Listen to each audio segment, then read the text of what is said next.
Korrupsiyaga qarshi kurashish mamlakatimizda davlat siyosatining eng ustuvor yo'nalishiga aylanib ulgurdi. Birgina davlatimiz rahbarining 5-mart kuni korrupsiyaga qarshi kurash milliy kengashi yig'ilishida ham korrupsiyadan xoli muhit yaratish bo'yicha qilingan ishlarga baho berib, kelgusida bir qator ustuvor vazifalar belgilab berdilar. So'nggi yillarda bu illatga qarshi kurashish bo'yicha bir qator qonunlar qabul qilindi. Parlamentda tegishli qo'mitalar tashkil etilib, respublikamizda korrupsiyaga qarshi kurashish bo'yicha milliy agentlik tashkil etildi.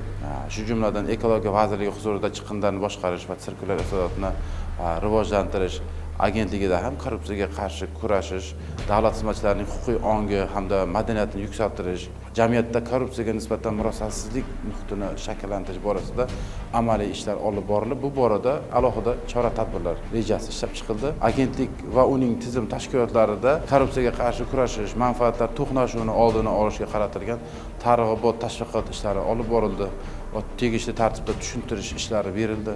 Yurtboshimiz ta'biri bilan aytganda, korrupsiyaga qarshi kurash umumiy vazifa.